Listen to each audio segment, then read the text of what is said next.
REBS, Reform Evangelical Bible Study, adalah satu, katakanlah, sebuah persekutuan yang didirikan atau dimulai oleh saya dan juga beberapa hamba Tuhan yang ada di dalam konteks gereja Reform, dan sesuai dengan namanya ya, Reform Evangelical. Reform itu ya tulang, atau katakanlah apa, konsep doktrinal yang kemudian sudah ada cukup lama, lebih 500 tahun, bertahan cukup lama. Hari ini apologis yang saudara lihat di Indonesia ataupun di luar Indonesia, sebagian besar adalah orang-orang yang datang dari tradisi Reform, mempertahankan iman Kristen. Satu sisi yang lain ya, ini adalah, kalau saudara pernah dengar istilah neo-Calvinisme, ini adalah semacam doktrin yang juga Tuhan pakai untuk kemudian memberkati dunia sampai dengan hari ini. Lalu kemudian Injili bicara mengenai semangat untuk kemudian memberitakan Injil, semangat untuk menghidupi Injil. Sehingga berharap dengan melalui PA-PA kita punya semacam kekuatan untuk kemudian memahami bingkai konseptual, untuk memahami banyak hal secara Kristen. Itu hal yang pertama. Yang kedua ya, kita punya semangat untuk membagikannya sekaligus Dicopot sini. menghidupinya. Nah, saya akan hari ini akan mengajak kita untuk membahas mengenai panggilan. Tema besarnya adalah memahami panggilan, dan hari ini mungkin kita akan lebih banyak melihat seperti mendefinisikan panggilan Tuhan itu apa. Ya, ini sesuatu yang bagi saya penting. Selama melayani mahasiswa, dari kalau di apa, sejak jadi hamba Tuhan sejak kira-kira 2008, saya terlibat di dalam banyak pelayanan mahasiswa, mulai dari Tangerang sampai dengan sekarang di Depok, lalu kemudian di Cikarang. Pertanyaan utama mahasiswa skripsi itu, ketika dia sudah mau skripsi, dia akan tanya, setelah ini saya mau pergi kemana?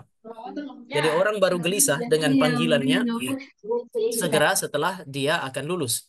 Nah, tetapi teman-teman, harusnya kita ingat bahwa hal yang paling utama di dalam panggilan itu bukan kerja sebagai apa dan kerja di mana. Biasanya kita gelisah itu, kalau saya pergi di Jakarta, apakah ini panggilan Tuhan? Kalau saya keluar Jakarta, apakah ini panggilan Tuhan? Satu sisi itu penting, tetapi itu bukan yang terpenting. Sekali lagi, waktu berbicara mengenai panggilan, hal yang terpenting itu bukanlah Anda bekerja sebagai apa atau bekerja di mana. Juga bukan studi di mana dan bagaimana melaksanakan studi untuk mencapai itu. Hal pertama yang harus teman-teman dan saya pahami adalah, ya, apa itu panggilan sih sebenarnya? Sekali lagi, apa yang merupakan panggilan yang menjadi apa ya? Kalau kita memahami ini, baru kita bisa kemudian menjawab berbagai macam hal yang kemudian Tuhan berikan kepada kita, termasuk pertanyaan-pertanyaan kita. Nah, saya akan mulai dengan mengajak kita untuk melihat beberapa hal terkait dengan panggilan. Sebelum itu, mari kita bersama-sama menghadap Tuhan di dalam doa. Bapa, kami datang kepadamu, kami menyerahkan diri kami. Kiranya Engkau yang memimpin kami ketika kami merenungkan kebenaran-Mu.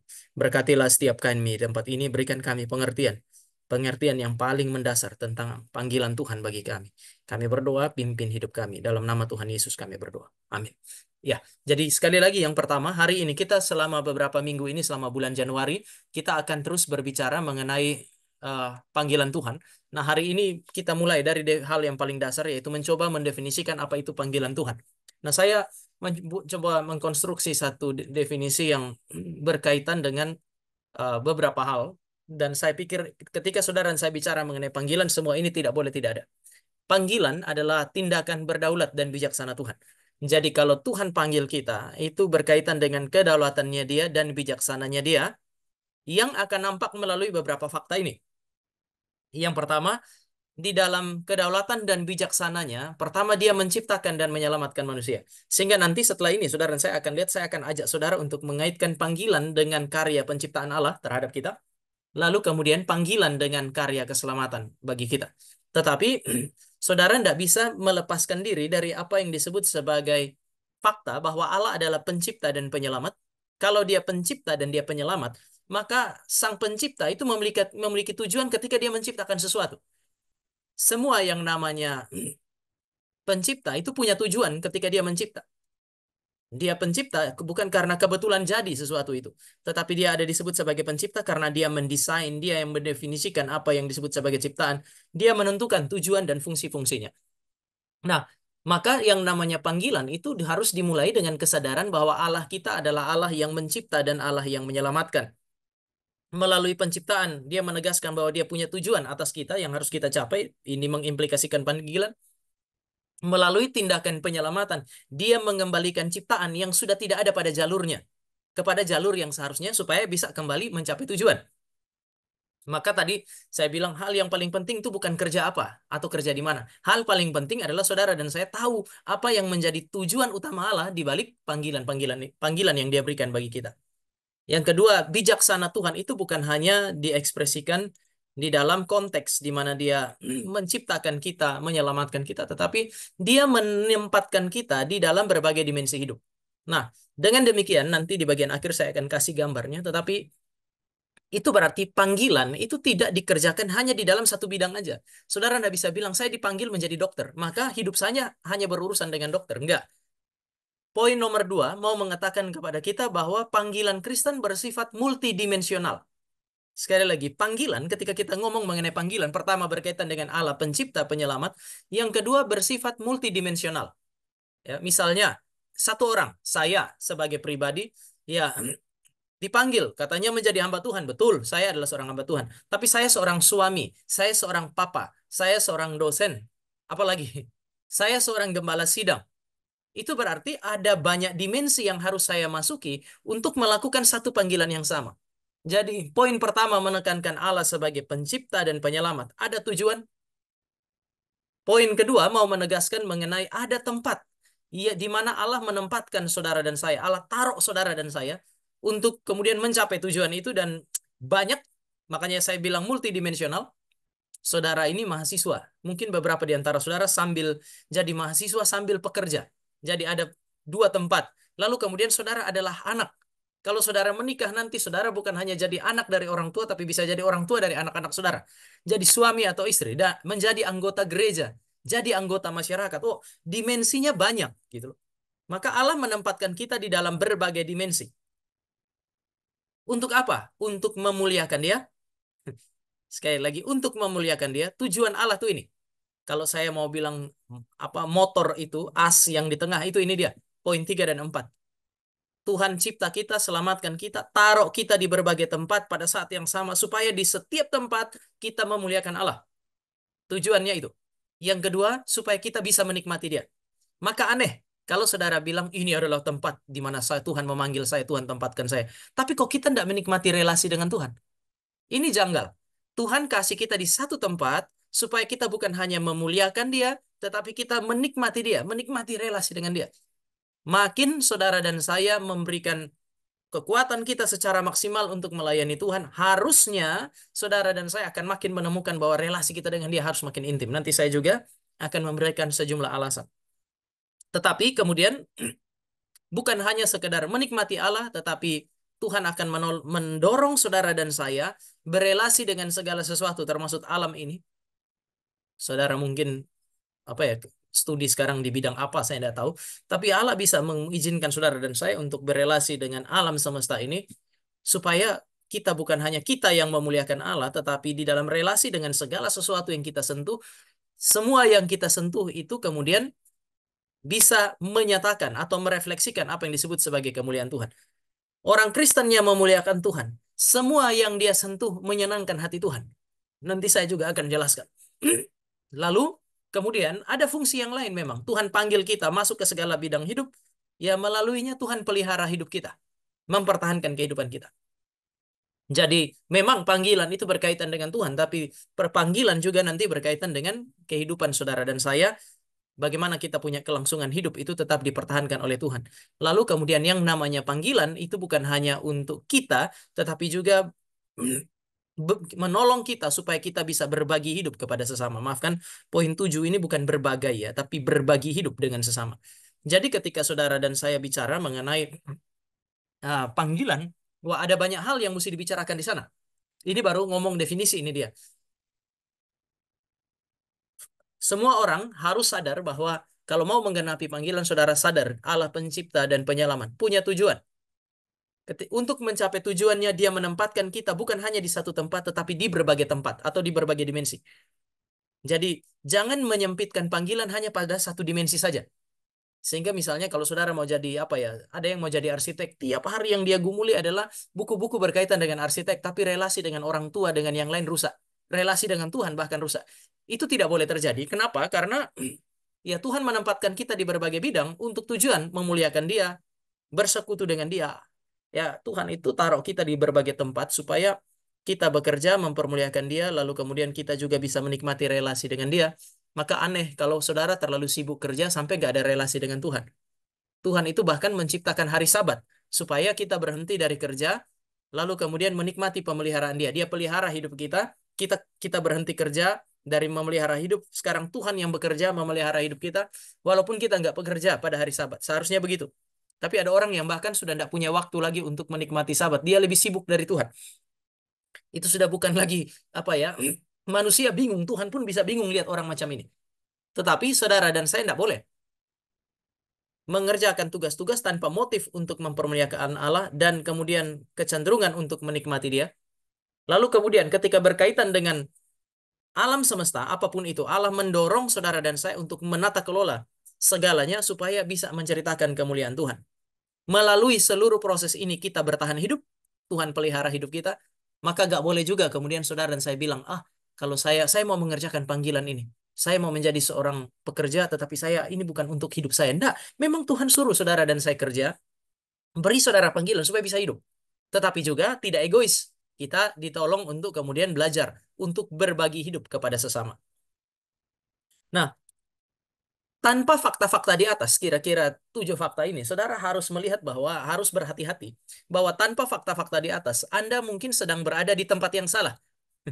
Misalnya, saat ini saudara ada di satu tempat, di mana saudara bekerja katanya menggenapi panggilan Tuhan, tetapi pertama Tuhan tidak dimuliakan, yang kedua kita punya relasi dengan Tuhan makin lama makin jauh. Kita tidak bukannya bertumbuh secara spiritual, tetapi kita mengalami spiritual declining. Jadi secara spiritual kita terus mengalami apa yang disebut sebagai kemerosotan. Jika ini yang terjadi, saudara harus berawas-awas terhadap 2 kemungkinan. Pertama, kita tidak ada di tempat yang tepat.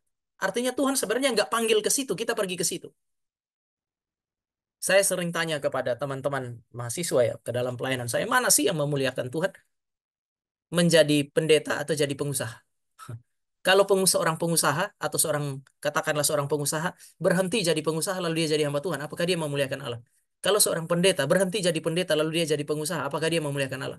Biasanya karena kategori kita itu dikotomi, orang langsung bilang, wah kalau pengusaha berhenti jadi pengusaha lalu kemudian jadi seorang hamba Tuhan, mulialah dia. Sementara seorang pendeta ketika dia tidak lagi jadi pendeta, dia jadi pengusaha, betapa hinanya dia. Oh nanti dulu. Kita memuliakan Allah kalau kita ada di tempat yang tepat. Kalau seorang pengusaha berhenti jadi pengusaha, kemudian dia jadi pendeta, padahal Tuhan tidak panggil dia untuk menjadi pendeta, dia tidak memuliakan Allah. Demikian juga seseorang saya jadi pendeta, ternyata Tuhan memang nggak panggil saya untuk jadi seorang hamba Tuhan, seorang pendeta. Ya saya tidak sementara memuliakan Allah dengan jabatan pendeta itu. Lebih baik saya tinggalkan posisi yang tidak Tuhan inginkan itu, lalu masuk ke tempat yang Tuhan inginkan. Entah jadi pengusaha kah, jadi apa kah, gitu. Tetapi itulah yang menjadi panggilan untuk mempermuliakan Tuhan.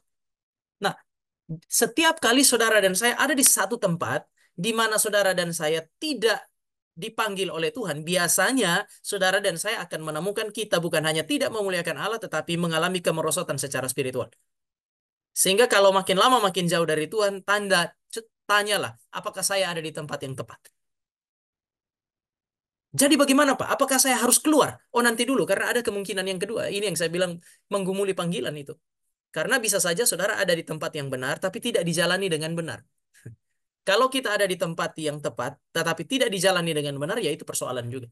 Mahasiswa ini kan salah satu jalur ya, di mana Tuhan panggil saudara dan saya. Hari ini di kampus saudara, itulah tempat yang Tuhan berikan. Saudara harus menjalani panggilan sebagai seorang mahasiswa di situ. Tapi kalau tidak dijalani dengan benar, ya spiritual declining atau kemerosotan secara spiritual bisa terjadi di dalam waktu-waktu yang sekarang ini. Jadi bukan hanya salah tempat, tapi mungkin saja di tempat yang tepat, tapi cara kita menghidupi, menjalaninya tidak benar. Nah sekarang saya mau coba ajak saudara untuk breakdown ini. Kenapa kita harus sadar bahwa ya menjalani panggilan itu tidak mungkin lepas dari relasi dengan Tuhan. Harus terus ingat pencipta saudara ketika saudara menjalani panggilan. Ini dia. Panggilan itu adalah sebuah istilah yang muncul kalau saudara dan saya memperhatikan penciptaan. Istilah motif itu berarti mungkin Allah tidak langsung ngomong secara eksplisit, tetapi itu adalah sesuatu yang ada di dalam Alkitab ketika masuk ke dalam 2 cerita utama hidup manusia, yaitu penciptaan dan penebusan. Nah, saya mau mulai dengan penciptaan.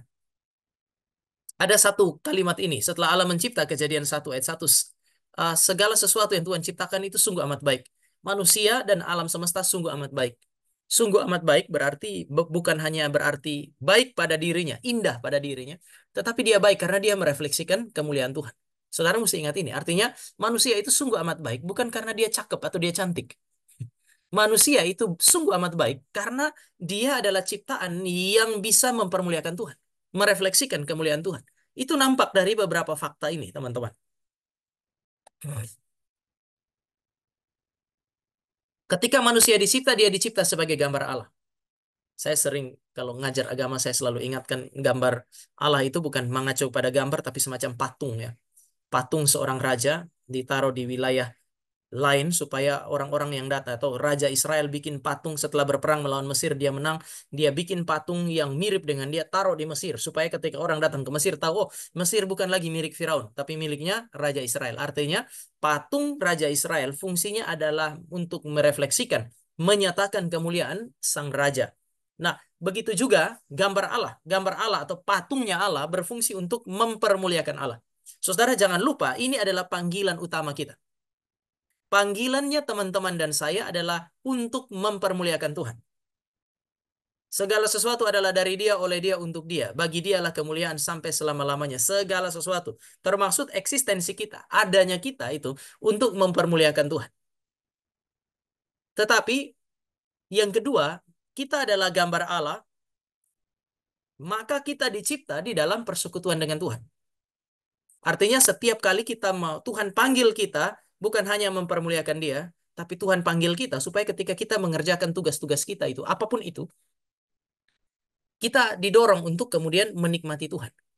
Begini, saya mungkin hal yang paling sederhana adalah kalau kita makin maksimal mengerjakan sesuatu, saudara akan makin sadar bahwa saudara tidak bisa mencapai standar. Misalnya, ah, saya mau menjadi seorang hamba Tuhan, biasanya semua hamba Tuhan itu kadang-kadang saya sampai sekarang, saya melayani sebagai hamba Tuhan dari 2008 sampai sekarang, entah sudah berapa tahun.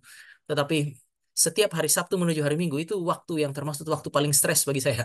Karena persiapan khotbah hari Minggu nanti akan menyampaikan khotbah, biasanya itu sudah susah tidur. Itu yang kadang-kadang ada yang bilang, Tama, kamu waktu pagi hari Minggu khotbahnya lancar. Oh ya, karena saya sudah khotbah mungkin 7 sampai 8 kali, bisa 10 kali itu. Nggak bisa tidur ya, gumuli terus, susun lagi, khotbahin terus sampai kemudian mendapatkan bentuk yang kira-kira paling baik. Tapi begini, kenapa itu terjadi? Karena ada standar yang sangat tinggi. Ada standar yang sangat tinggi tentang apa itu melayani Tuhan dan apa itu berkhotbah. Kemudian saya persiapkan lalu berusaha untuk mencapai standar ini. Kadang-kadang ada hari Minggu pagi di mana saya rasa, wah, ini bagus ini. Ini khotbahnya pasti bagus. Pasti baik, sudah disusun dengan sangat rapi. Premisnya itu berkaitan satu dengan yang lain. Yang jadi soal adalah ketika sampai di atas mimbar waktu khotbah nggak seperti persiapan. Kalau Pak Teduh ada di sini, kadang saya bilang Pak Teduh jangan KU1 ya, kebaktian 2 aja. Supaya pagi ke sore itu saya baca lagi, saya persiapkan lagi. Tapi ada masa sudah persiapan lebih lelah dari malam ke pagi, waktu siang ke sore, begitu khotbah sore tidak lebih baik dari khotbah pagi misal.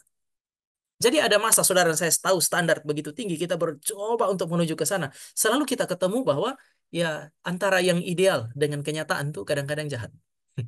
Pernah enggak teman-teman itu berusaha untuk mencapai semua A, tetapi kebentur satu yang bikin pada akhirnya enggak bisa A, 4,0 bulat itu. Ini kenyataan hidup. Nah, ketika saudara dan saya tahu standar, menetapkan standar yang tinggi, berusaha untuk mencapai, tidak mencapai meskipun sudah kerja yang paling baik, di situ saudara dan saya akan sadar kita butuh Tuhan. Kenapa Tuhan bilang begini? Kerja paling baik. Berikan yang paling baik. Karena di dalam perjuangan paling baiklah, orang-orang sadar bahwa mereka tidak pernah bisa sampai standar yang paling tinggi. Saya pernah, Tuhan Yesus itu ada orang muda datang lalu bilang, Tuhan, apa yang harus saya lakukan supaya saya bisa masuk surga? Lalu Tuhan Yesus bukan bilang percaya sama aku. Tuhan Yesus bilang, apa yang tertulis di dalam hukum Taurat? Lalu kemudian dia bilang, kasihi Allah, kasihi sesama. Tuhan Yesus bilang, kalau begitu, pergi dan lakukan itu. Maksudnya Tuhan Yesus itu bukan berarti kalau dia pergi lakukan maka dia akan selamat. Karena tidak mungkin sempurna. Tuhan Yesus justru bilang, kamu sudah tahu hukum Taurat, sekarang lakukan itu secara sempurna. Kamu akan tahu bahwa kamu nggak bisa sempurna. Setelah itu kamu sadar bahwa kamu butuh aku.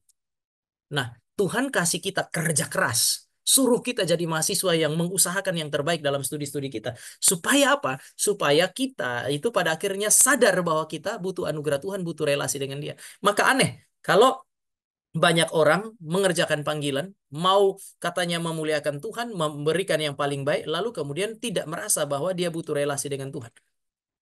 Semua yang disebut sebagai panggilan, apapun itu, menjadi dokter, menjadi orang tua, menjadi anak, jadi apapun itu, akan membawa saudara dan saya ke dalam relasi dengan Tuhan.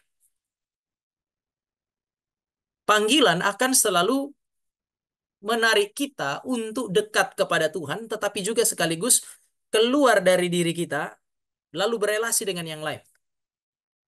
Sekali lagi, yang namanya panggilan, dia punya ciri ini, mendorong saudara keluar dari diri saudara. Panggilan dapat tergenapi di dalam berbagai dimensi hidup. Tadi saya bilang ya banyak pasti. Ada banyak dimensi yang harus dimasuki. Lalu saudara, setiap dimensi itu saudara harus masuk, bergumul dengan kebenaran di situ. Lalu kemudian saudara menata kelola segala sesuatu yang diberikan kepada saudara. Seorang, katakan saya tidak bisa terka saudara ini datang dari fakultas mana saja, tapi katakanlah ya seorang dokter, seorang pengusaha, dia masuk ke bidang hidupnya dia harus cari kebenaran di situ untuk mengembangkan dirinya, mengembangkan usahanya. Dokter ya belajar mengembangkan dirinya, lalu kemudian berusaha untuk pakai itu supaya bisa menolong banyak orang. Itu berarti panggilan itu bisa digenapi di dalam berbagai dimensi hidup.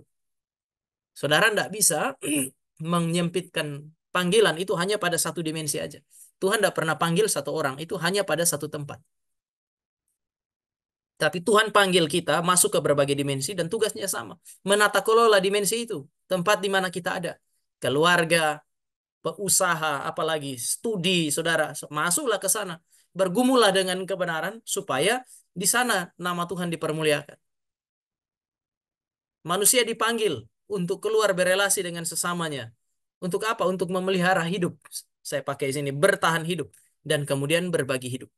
Jadi ketika saudara dan saya lihat kisah penciptaan, kita dicipta sebagai gambar Allah, diberi berkuasa atas ikan-ikan di laut. Itu bukan merusak, tetapi membuat alam semesta ini kembali menceritakan kemuliaan Allah. Di tengah-tengah dunia yang pakai alam ini untuk melawan Allah, saudara dan saya diminta untuk masuk, lalu kemudian menceritakan kemuliaan Allah melalui alam itu. Dengan demikian, panggilan itu bukan hanya berkaitan dengan tugas seorang pendeta, seorang hamba Tuhan. Kan ada orang bilang yang punya panggilan itu cuma mereka yang pendeta, vikaris, apalagi hamba Tuhan, misionaris. Oh enggak, semua kita punya panggilan satu dan sama, yaitu memuliakan Allah dan menikmati Dia. Di mana? Di berbagai bidang yang berbeda-beda yang Tuhan kasih. Masuk aja di situ. Kalau hari ini saudara adalah seorang mahasiswa, ingat, bidang yang disebut sebagai belajar atau studi itu bagian dari panggilan Tuhan. Jadi tidak boleh loh studi itu dikerjakan main-main. Gak apa-apa. Yang paling penting setelah studi ini saya kerja di tempat yang Tuhan mau. Lalu kemudian saya akan memuliakan Dia di situ. Oh enggak. Kalau studi saja saudara sudah enggak gumuli baik-baik. Itu sudah masalah sejak awal. Saya sering bilang kepada mahasiswa, jangan pelayanan di gereja. Kamu pelayanan di gereja sini. Lalu kemudian semua pelayanan kalau pendeta, pengurus lihat, majelis lihat kayaknya A semua. Begitu masuk ke ruang kelas, dosen lihat C semua. Itu enggak boleh. Melayani di gereja panggilan Tuhan, tetapi melayani di kampus itu juga panggilan Tuhan. Jadi semua harus dapat yang paling baik itu. Kemudian salah satu dimensi ya, terkait dengan panggilan adalah Tuhan itu minta kita masuk ke dalam segala bidang hidup, bekerja secara maksimal di situ. Lalu hasilnya Tuhan pakai pelihara hidup kita. Tetapi di sisi lain hasilnya juga Tuhan pakai untuk memberkati orang lain. Maka panggilan itu tidak membuat kita jadi egois. Ini salah satu cirinya. Teman-teman mesti lihat nih. Saya makin kerja di bidang ini, makin belajar di bidang ini, saya makin egois atau enggak? Kalau makin lama saudara makin egois, semua yang saudara dapatkan adalah untuk saudara, pertumbuhan saudara, kehidupan jasmania saudara. Ya, coba tanya-tanya, jangan-jangan itu bukan panggilan atau yang kedua, itu tempat yang Tuhan mau. Sayangnya, saudara tidak tata kelola dengan benar. Karena sejak penciptaan sudah ada jelas melalui proses penciptaan Allah bilang saya mau panggil kamu jadi sesuatu. Jadi apa Tuhan? Semua tempat di mana saya taruh kamu sekarang itu adalah tempat di mana kamu harus mengerjakan panggilan. Sekarang teman-teman berdasarkan penciptaan saya mau bilang begini. Semua manusia, teman-teman dan saya hanya punya satu panggilan. Sekali lagi, manusia hanya punya satu panggilan, yaitu memuliakan Allah dan menikmati Allah. Cuman itu dia. Tetapi panggilan yang satu ini akan dilaksanakan di dalam berbagai dimensi hidup. Oleh karena itu, maka yang terbaik itu harus diberikan untuk memuliakan Allah di berbagai dimensi yang Tuhan kasih kita hari ini ada. Lalu kemudian Saudara dan saya berjuang supaya tidak kehilangan relasi dengan Tuhan di tempat di mana saudara dan saya ada. Karena biasanya yang namanya panggilan bukan hanya berkaitan dengan Tuhan, tapi berkaitan dengan manusia juga. Maka ya seharusnya itu bukan hanya untuk bertahan hidup, tetapi bisa berbagi hidup. Jadi dari penciptaan secara singkat saya ajak saudara untuk lihat ya, panggilan itu sudah ada atau sudah terimplikasi di dalam proses penciptaan. Yang kedua, ketika manusia jatuh di dalam dosa, dia tidak bisa menggenapi panggilannya dia. Setelah manusia jatuh di dalam dosa, di dalam tradisi reform ada yang namanya total depravity of man. Atau saya lebih suka pakai istilah total inability of man. Manusia tidak mampu lagi memuliakan Tuhan. Dia adalah gambar Allah yang rusak, nggak bisa memuliakan Tuhan. Dia adalah gambar Allah yang cenderung untuk terpisah dari Tuhan. Nggak mau menikmati relasi dengan Tuhan. Ya kadang-kadang kita merefleksikan hal ini. Dipanggil ibadah nggak mau, lebih gampang diajak ke bioskop daripada ke gereja hari Minggu tuh. Itu untuk mengekspresikan yang ini loh. Sudah sulit bagi kita untuk menikmati relasi dengan Tuhan. Kalau Tuhan mempercayakan harta kekayaan, alam semesta ini, kita taklukkan itu, kita rusakkan dia. Ataupun kalau dia pakai, kita ada di tangan kita, kita pakai justru untuk melawan Tuhan. Dosa itu serius. Kenapa? Karena yang namanya dosa selalu merupakan tindakan menggunakan anugerah Tuhan untuk melawan Tuhan. Tuhan begitu marah karena dia kasih sesuatu yang baik. Kita bukan pakai itu untuk mempermuliakan Tuhan, tapi kita pakai untuk melawan Tuhan. Kita tidak bisa lagi, setelah jatuh dalam dosa, kita tidak bisa tata kelola alam untuk memuliakan dia. Setelah jatuh, kita tidak bisa lagi kemudian pakai hidup kita untuk dibagikan kepada orang lain jadi berkat. Setelah jatuh dalam dosa, manusia cenderung untuk menggunakan semua yang dia punya untuk dirinya sendiri. Makanya ada istilah konsumerisme itu. Mengumpulkan sebanyak-banyaknya untuk menikmati sebanyak-banyaknya. Bagaimana orang lain? Oh, bukan urusan saya. Kalau dia mau kayak saya, dia kerja dong. Biasanya orang Kristen gitu. Jadi kita kemudian menjadi orang-orang yang egois, yang tidak bisa berbagi. Panggilan selalu punya dimensi ini. Sehingga saudara boleh cek, ada nggak ini sekian banyak dimensi ini di dalam kehidupan saudara hari ini. Selanjutnya adalah di dalam konteks bukan hanya penciptaan, tapi saudara dan saya bisa lihat bahwa panggilan itu ada di dalam konteks penebusan juga. Di dalam konteks keselamatan, mari kita bicara keselamatan. Keselamatan adalah tindakan Allah untuk memulihkan gambar Allah pada manusia. Itu berarti ini adalah pemulihan peran manusia di dalam memuliakan dia. Yang tadinya tidak bisa memuliakan Allah, sekarang diselamatkan, berarti dipulihkan untuk bisa memuliakan Tuhan.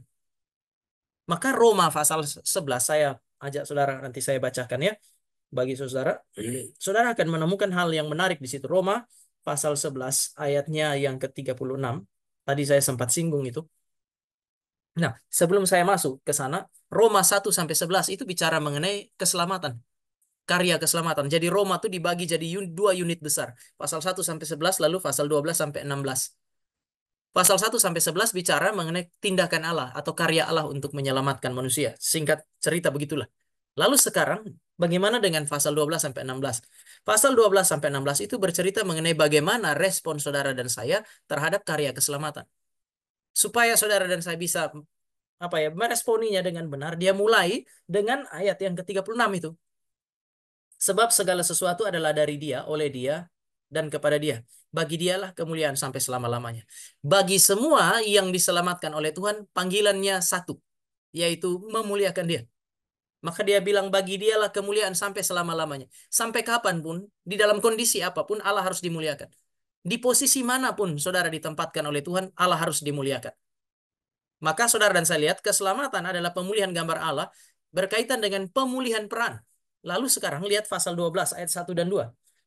Karena Allah harus dimuliakan, maka saudara-saudara, demi kemurahan Allah, aku menasihatkan kamu supaya kamu mempersembahkan tubuhmu sebagai persembahan yang hidup, yang kudus dan berkenan kepada Allah. Itu adalah ibadahmu yang sejati.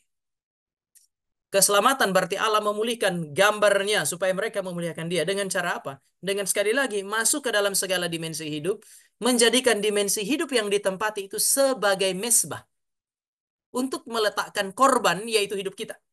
Jadi panggilan saudara dan saya adalah menjadikan tempat kerja kita, tempat kuliah kita sebagai mesbah. Sekali lagi mesbah untuk kemudian meletakkan korban yang hidup. Korban yang hidup itu apa, Pak? Ya diri kita. Maka Paulus bilang tubuhmu itu adalah korban yang hidup. Kalau saudara hari ini mahasiswa, Ruang kuliah saudara adalah mesbah untuk meletakkan diri saudara sebagai korban yang berkenan kepada Allah. Kalau saudara adalah pekerja, ruang kerja saudara adalah mesbah di mana saudara harus meletakkan diri saudara sebagai korban yang berkenan kepada Allah. Apalagi kalau seandainya saudara adalah seorang apa ya, katakanlah ibu rumah tangga, kan besok juga yang menikah selain sebagai pekerja, wanita karir juga di rumah tangga itu ada. Kalau Anda adalah seorang ibu rumah tangga atau seorang anak, jadikanlah rumah Anda sebagai mesbah untuk mempersembahkan korban yang hidup dan yang berkenan kepada Allah. Korban yang mana, Pak? Diri Anda. Maka panggilan Allah adalah untuk membuat saudara dan saya menjadikan, sekali lagi, dunia, menjadikan segala sesuatu atau segala tempat di mana Allah menempatkan kita sebagai korban yang hidup dan berkenan kepada Tuhan. Tetapi juga pemulihan gambar Allah berarti pemulihan relasi. Kita harus menikmati Tuhan. Ini tidak boleh, tidak ada ini. Sekali lagi, panggilan tidak boleh dikaitkan dengan pekerjaan paling pertama. Kita biasanya gelisah, saya akan jadi apa Tuhan? Mau kerja di bank atau kerja di sekolah Tuhan?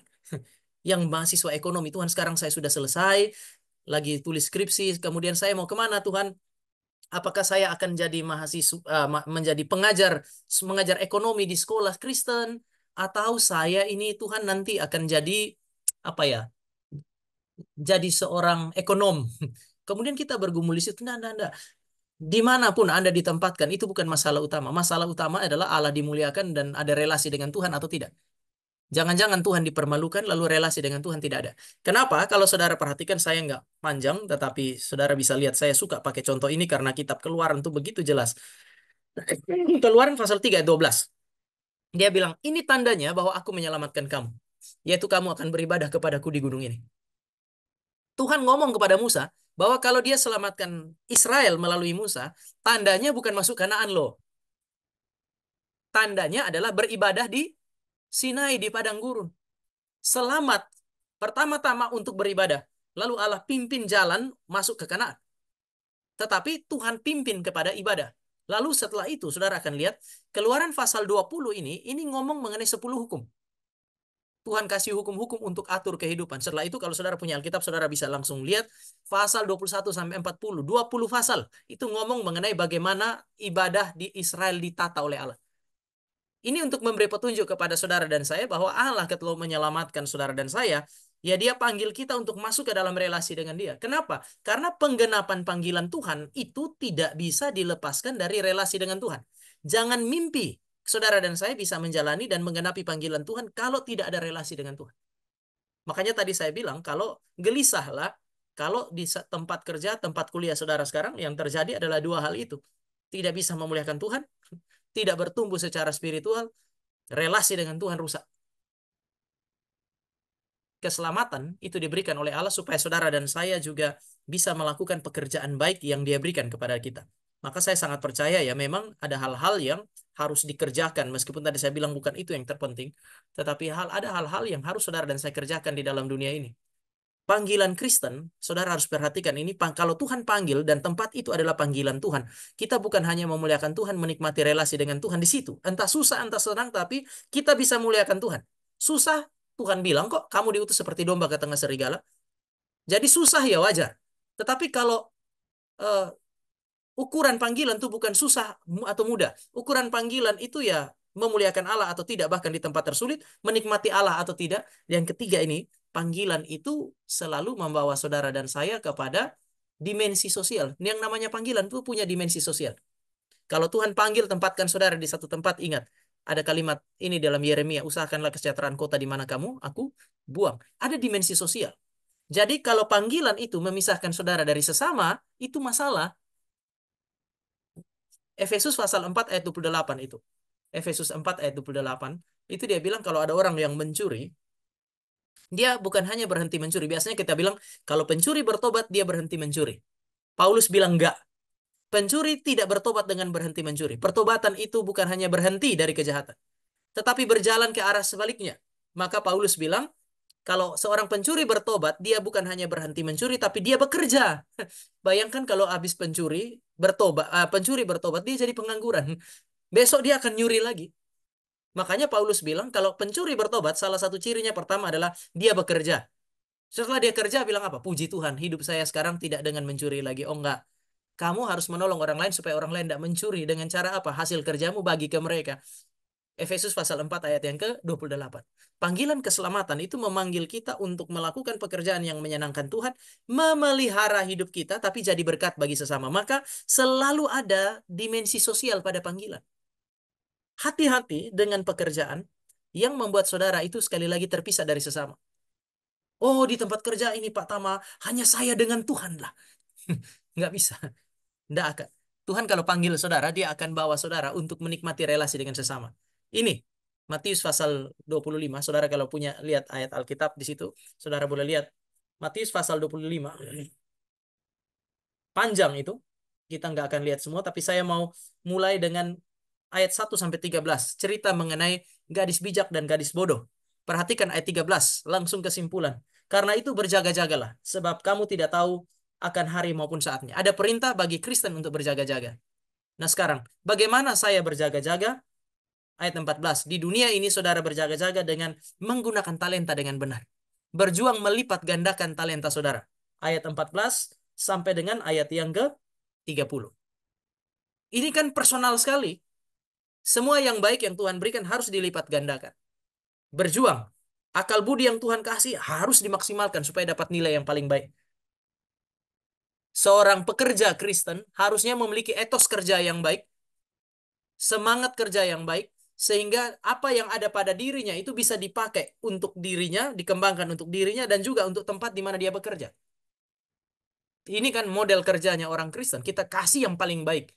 Sehingga melaluinya kita bertumbuh, tetapi juga ada benefit bagi orang-orang yang saudara dan saya layani. Tetapi kemudian saudara perhatikan di dalam ayat 31 sampai seterusnya itu bukan hanya urusan talenta. Berjaga-jaga itu dilakukan dengan mengembangkan talenta, tetapi juga memberi diri bagi sesama. Maka Tuhan Yesus itu mengecam ayat 35, sebab ketika aku lapar, kamu memberi aku makan dan seterusnya. Itu bagian daripada berjaga-jaga. Memberi diri kita untuk jadi berkat bagi orang lain. Berbagi hidup. Sehingga ada yang namanya dimensi sosial pada panggilan. Kalau pekerjaan kita tidak langsung berkaitan dengan dimensi sosial, saudara harus menemukan dimensi sosialnya. Tidak boleh itu nggak ada. Karena Tuhan mengaitkan kita, memerintahkan kita masuk ke segala dimensi hidup, berkuasa, menaklukkan bumi ini ya untuk hidup semua, bukan hanya hidup satu atau dua orang. Maka sekarang saya mau ajak saudara untuk melihat beberapa hal sebelumnya. Saya harus selesai 19:35. Panggilan Kristen itu berarti saudara dan dipanggil oleh Allah. Panggilan Kristen, saudara dan saya dipanggil oleh Allah untuk berkarya bagi Allah. Panggilan berarti saudara dan saya bekerja untuk yang memanggil. Pertama-tama saudara dan saya bukan bekerja untuk diri kita. Kok kita dipanggil kok? Apa maksudnya saudara dan saya dipanggil oleh Tuhan? Dipanggil oleh Tuhan berarti saudara dan saya dipanggil oleh Dia supaya kita bekerja, berkarya untuk Dia. Dia Tuhan, saudara dan saya kalau di NRIC kemarin saya bilang, Dia Tuhan, kita ini hamba, kita ini budak. Budak bekerja bagi Tuhan. Jangan dibalik, suruh Tuhan kerja untuk kita. Penegasan identitas. Panggilan kita adalah panggilan untuk berkarya bagi Tuhan. Kenapa? Karena kalau Tuhan panggil, maka itu adalah sebuah penegasan identitas kita sebagai imamat rajani. Menjadikan dunia ini sebagai bait Allah, sebagai mesbah, sebagai ruang maha suci di mana kehendak Allah itu tergenapi. Yang kalau mau ngomong sederhana satu ini ya, Tuhan mau taruh saudara di mana saja supaya kita beribadah kepada Dia, memberi diri sebagai korban hidup dan yang berkenan kepada Allah. Dengan apa? Dengan memastikan bahwa kehendak Allah terjadi di situ. Kalau saudara ada dalam satu ruang isinya koruptor semua, saudara nggak bisa jadikan alasan, aduh Tuhan ini gimana ya, semua yang ada di sini koruptor, terpaksa saya ikut korupsi juga. Oh nggak bisa. Saudara justru dipanggil untuk menjadi orang yang berbeda di situ. Beresiko nggak? Beresiko. Bisa mati nggak? Bisa. Makanya dia bilang itu adalah korban. Yang namanya korban itu selalu menyakitkan. Saya suka seorang penafsir waktu menafsir tentang siapa kepala pemucuk itu. Sakeus itu. Sakeus dicatat satu kali dalam cerita itu dan selesai. Nggak ada di situ. Kenapa? Sang penafsir mengatakan besar kemungkinan dia mati. Kenapa? Karena dia beda dengan Matius. Dia kalau Matius itu pemungut cukai, Sakeus itu kepala pemungut cukai. Enak Matius, dia pemungut cukai, posisinya lebih rendah dari Sakeus. Begitu dia selamat, Tuhan panggil dia langsung, Tuhan suruh dia jadi hamba Tuhan. Tiap hari dia ikut Tuhan Yesus. Dia nggak bekerja lagi sebagai pemungut cukai. Tetapi beda. Orang yang bernama Sakeus itu setelah dia berhenti jadi pemungut cukai, dia bertobat, dia tidak berhenti jadi pemungut cukai, dia balik lagi ke kantor pajak. Jadi kepalanya petugas pajak. Tetapi karena dia sudah bertobat, dia tidak boleh mencuri kan ya. Maka dia harus memastikan anak buahnya tidak memungut lebih dari yang seharusnya. Itu tuh dia motong penghasilan orang. Dia mau memastikan semua jujur, maka dia harus jaga mereka, tapi dia potong duit orang itu. Potong bukan mencuri, tapi memastikan mereka ambil tidak lebih. Sejak saat itu dia akan dibenci. Sehingga sang penafsir bilang, besar kemungkinan Sakeus dibunuh. Maka kita tidak pernah dengar lagi. Ya lepas dari segala spekulasi, tapi kalau ini adalah sebuah kebenaran, katakanlah kalau itu benar, betapa sulitnya hidupnya teman-teman dan saya. Tetapi ketika saudara dan saya sulit ingat, ini kerja bukan untuk diri, ini kerja untuk Tuhan. Maka panggilan untuk melayani Allah, saya pakai istilah panggilan pelayanan, nggak harus jadi pendeta ya. Tetapi panggilan itu adalah panggilan untuk melayani Allah. Itu adalah panggilan untuk melayani Allah yang memanggil, bukan untuk diri sendiri. Maka ada masa dibilang, kalau Tuhan panggil kok saya nggak kaya-kaya. Tuhan, apakah ini panggilan Tuhan? Kenapa? Waduh, di sini penuh penderitaan, Pak. Eh, apakah Pak, apakah betul Tuhan panggil? Kenapa kamu tanya begitu? Gak ada keuntungan sama sekali buat saya. Saya dapat apa? Oh, memang Anda tidak dipanggil untuk bekerja bagi diri sendiri. Panggilan adalah panggilan karena saudara melayani Allah. Baru Allah berkati kita dengan caranya dia sendiri. Ada orang dapat kelimpahan, ada yang biasa-biasa aja. Ada pendeta melayani Tuhan, Tuhan berkati dia kelimpahan. Ada pendeta melayani Tuhan, Tuhan berkati dia jadi martir. Selesai. Beda. Tetapi sama-sama adalah orang yang dipanggil oleh Tuhan. Panggilan Kristen adalah panggilan untuk berkarya bagi Allah. Maka segala sesuatu yang mengarahkan kepada hilangnya identitas dan kesaksian bukan panggilan Allah. Atau mungkin saudara sementara kompromi. Saya ingatkan saudara kepada dua prinsip tadi. Kalau sambil mengerjakan namanya panggilan, aneh. Kita makin hilang identitas. Ya jangan-jangan itu bukan tempat yang tepat memang. Atau memang itu tempat yang tepat, cuman kita kerja nggak beres. Kalau kita sempat nanti dalam 2 minggu nanti itu. eh, Yeremia pasal yang ke-29 itu menarik. Karena itu dimulai dengan perintah. Sebelum bilang usahakan kesejahteraan kota, dia bilang dirikan rumah, menikah, dan seterusnya. Tapi perintah itu adalah dirikan rumah bagimu seperti di Yerusalem. Buat kebun bagi kamu seperti di Yerusalem. Ambil istri bagi anak-anakmu laki-laki di antara kamu, jangan ambil dari orang Babel. Ambil suami bagi anakmu perempuan dari antara kamu, jangan ambil dari antara orang Babel. Kenapa? Kenapa harus seperti di Yerusalem bikin rumah? Kenapa bikin kebun seperti Yerusalem? Emang nggak boleh kayak orang Babel? Boleh, tetapi persoalannya orang Babel ketika mereka bikin kebun, bikin rumah, mereka mempersembahkan sesuatu kepada dewa-dewi mereka. Jangan kayak itu, kata Tuhan. Ketika kamu mau bertahan supaya tetap ada, supaya tidak punah, menikahlah. Tapi ambil di antara kamu. Jangan ambil dari orang Babel. Kenapa? Karena orang Babel nggak kenal Tuhan. Nggak kenal Tuhan. Isunya itu bukan menikah dengan siapa. Isunya adalah identitas. Jadi di tempat di mana saudara mulai merasa bahwa saudara kehilangan identitas atau identitas kita itu tergerus, saudara perlu tanya, Tuhan, apakah ini tempat yang tepat? Meskipun saudara makmur nikmat untung di situ. Tapi sambil makmur nikmat untung, sambil kehilangan identitas, tanya baik-baik, ini tempat yang tepat atau bukan? Atau jangan-jangan sudah ada sesuatu yang saya kompromi supaya saya makmur nikmat untung. Kalau saudara dan saya ngomong mengenai panggilan, jangan lupa bahwa yang namanya panggilan Kristen itu berarti dipanggil untuk datang kepada Allah. Dipanggil berarti Allah memanggil kita. Panggilan berarti, ini saya kutip dari Os Guinness, panggilan berarti Allah memanggil kepada dirinya. Sehingga saudara dan saya dengan bekerja di bidang itu makin lama makin dekat dengan Tuhan. Ini yang tadi saya bilang. Kalau seandainya makin lama bekerja di satu tempat makin jauh dari Tuhan, makin egois, makin orang lain tidak bisa dilihat, makin kita tersaking tingginya, merasa terlalu tinggi gitu, kita ada di awan, nggak bisa lagi lihat bumi. Anehnya sudah pergi ke awan, nggak lihat Tuhan di situ.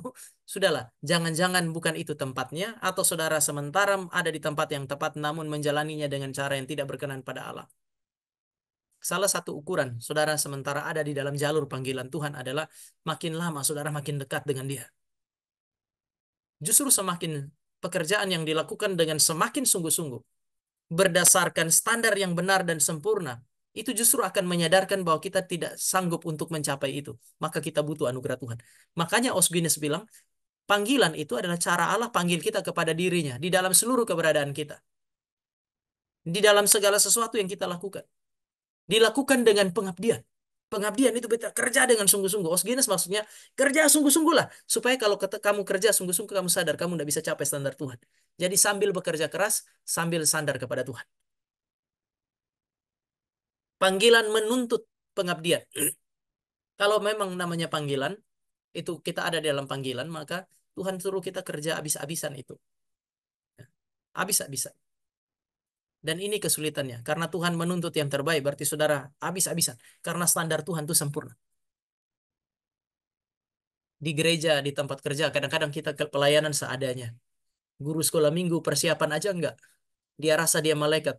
Bahkan mungkin dia Tuhan. Dia tinggal berfirman, lalu anak-anak tinggal terima. Serampangan kerjanya. Tapi saudara dan saya mesti ingat bahwa panggilan itu menuntut yang namanya pengabdian. Budak itu mengabdi kepada Tuhan. Maka itu agak sulit. Itu pekerjaan yang sangat sulit. Bekerja keras supaya saudara dan saya sadar bahwa saudara dan saya butuh anugerah Tuhan. Kemarin waktu di NRIC ada pertanyaan ini. Bagaimana mengaitkan pekerjaan dengan hukum? Ini pemuda tuh kan bisa mengaitkan apa saja. Tiba-tiba ada pertanyaan, Pak, kalau saya mau mengaitkan pekerjaan saya, bagaimana saya bekerja di ini apa di bidang kerja saya dan mengaitkannya dengan eh, apa namanya itu perjanjian kerja dan perjanjian anugerah. Kan ada dua perjanjian itu, perjanjian kerja di Eden, lalu perjanjian anugerah. Saya sebenarnya waktu dengar pertanyaan itu saya tahu ini pertanyaan apa ya? Kalau bukan mengada-ada, mempersulit diri sendiri. Tapi ada benarnya sih. Perjanjian anugerah adalah perjanjian antara Allah dengan manusia di Eden, dan Allah tuntut ketaatan sempurna.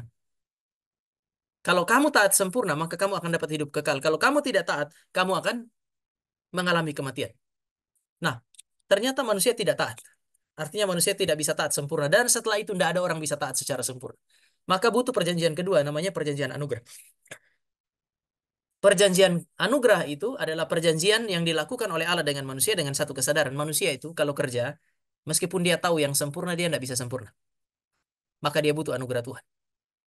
Itu prinsip kalau mau dibawa ke kita. Ketika saudara ada di tempat kerja, perintah kerja atau etos kerja Kristen menuntut saudara dan saya bekerja sebagai budak yang mengabdi. Bukan untuk tuannya kita. Jadi kalau lakukanlah segala sesuatu bukan untuk manusia tetapi seperti untuk Tuhan, bukan untuk manusia. Artinya kalau saudara kerja di satu tempat di sebuah perusahaan, kasih yang paling baik demi siapa? Demi kemuliaan Tuhan. Saya kasih yang paling baik untuk Tuhan, bukan untuk bosnya saya. Tentu ada apa ya? Tuhan berkati melalui cara itu, tetapi sekali lagi cara pikirnya itu berarti ini adalah sebuah pengabdian kepada Tuhan. Saya tahu standar kerjanya, saya tahu aturan mainnya, saya berusaha untuk pergi ke sana. Meskipun saya tahu juga pada saat yang sama tidak mungkin sempurna. Karena itu Tuhan tolong saya, supaya makin hari saya makin mendekat kepada standar itu. Teman-teman, saya mau ingatkan ini. Hanya orang yang kerja sungguh-sungguh saja, yang sadar bahwa dia butuh anugerah. Maka hanya orang yang kerja sungguh-sungguh sajalah, yang makin lama akan makin dekat dengan Tuhan di dalam perjuangannya dia. Yang terakhir,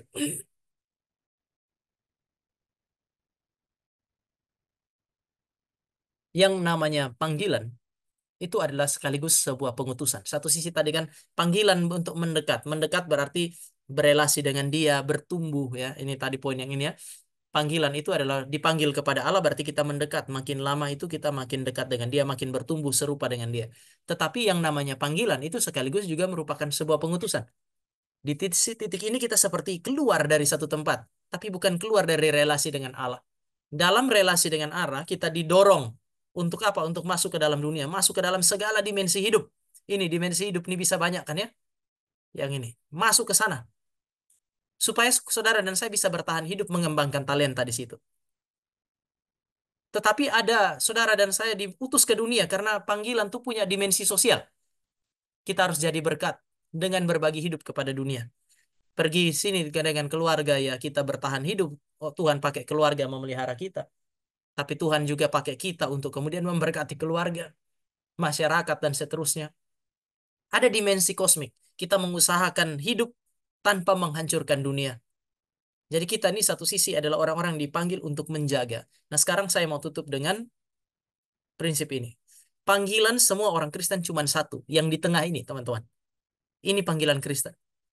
Panggilan kita adalah kemuliaan Allah, mempermuliakan Allah dengan melakukan kehendak Allah. Panggilan kita mendorong kita makin lama makin dekat dengan Tuhan. Sehingga kalau ditanya, panggilan saya apa, Pak? Panggilan Anda adalah memuliakan Allah, berelasi dengan Allah. Oh, lalu bagaimana dengan kerja saya? Oh, itu hanya beberapa salah satu dari sekian banyak dimensi di mana saudara harus memuliakan Allah dan berelasi dengan Allah. Makin lama makin bertumbuh di sana.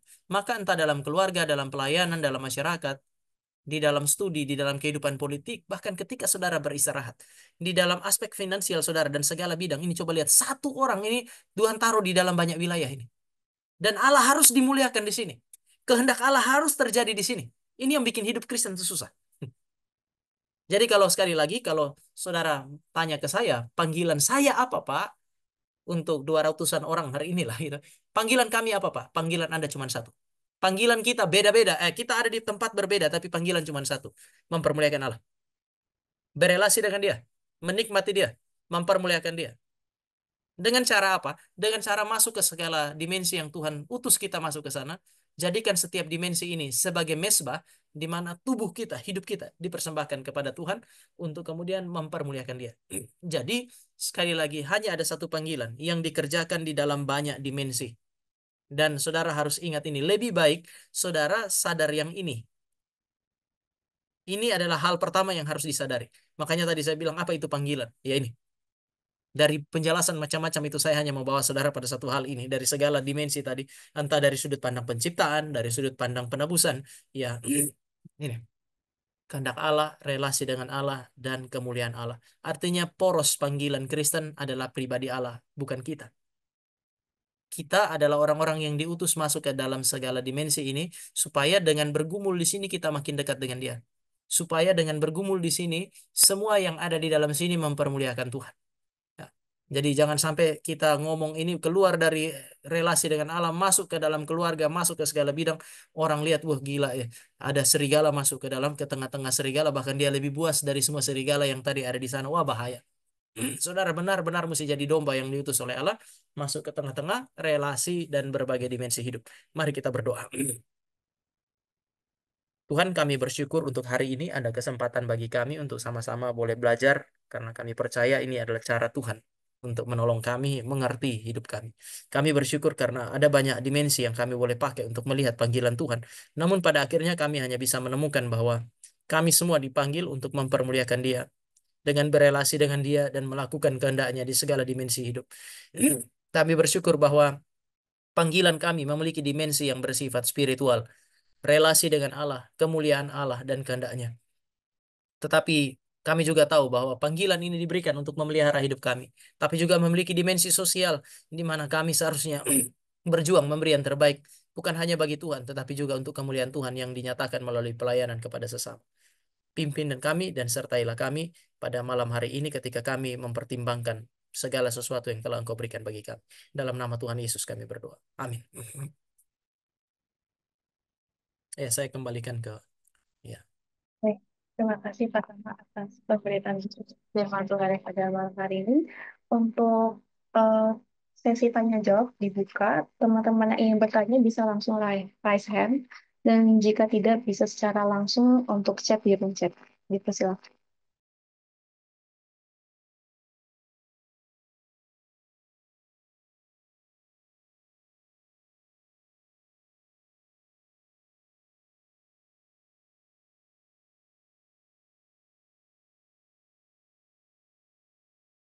Baik Pak, di sini sudah ada pertanyaan satu yang masuk dari Zaro.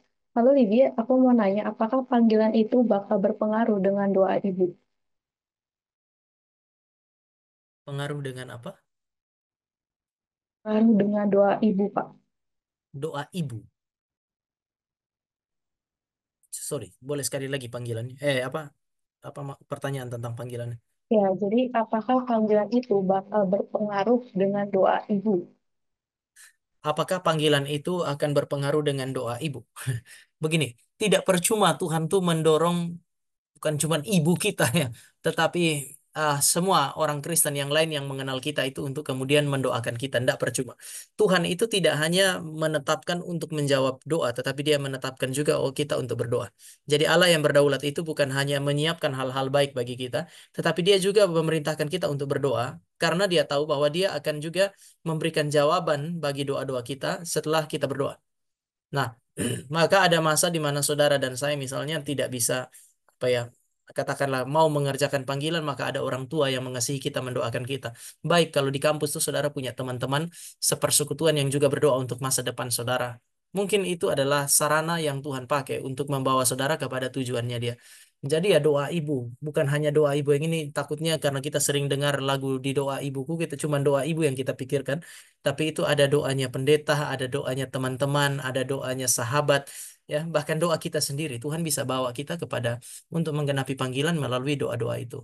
Itu sebabnya kadang-kadang saudara dan saya juga bisa lihat bahwa apakah ada satu masa di mana ya kita kadang-kadang bisa pergi ke tempat yang kita tidak inginkan, tapi Tuhan bisa dimuliakan di situ. Saya kira itu ya. Pak, terima kasih. Apakah mungkin Zara sudah jelas ya? Baik, ada pertanyaan masuk lagi, Pak. Ruang kerja adalah mesbah.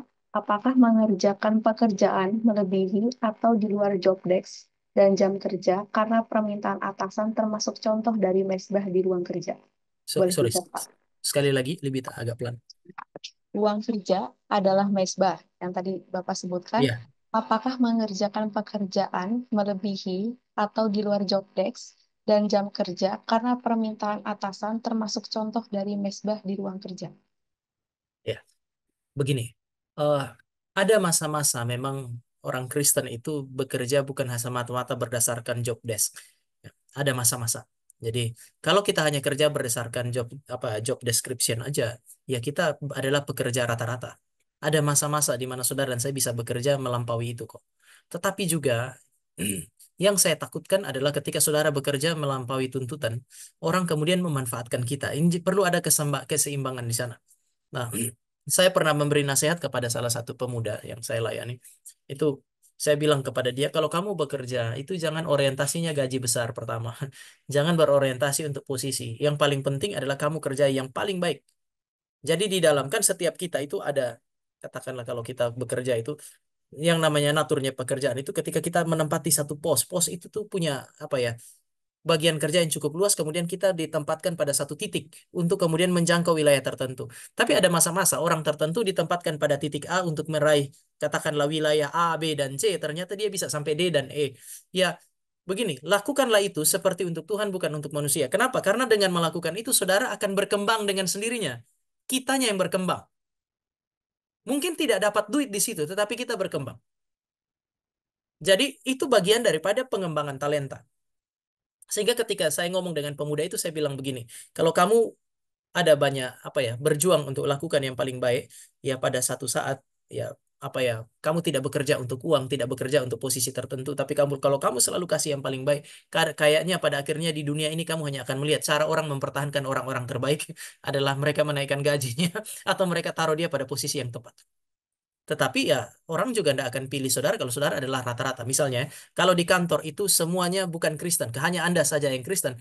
Lalu semua bekerja 90, Anda juga 90, pemimpin kerjanya, pemimpin di bidang itu bukan orang Kristen, dia akan lebih cenderung pilih temannya dia. Karena saudara 80 sama-sama dengan dia. Apalagi kita di bawah 75, yang lain 80.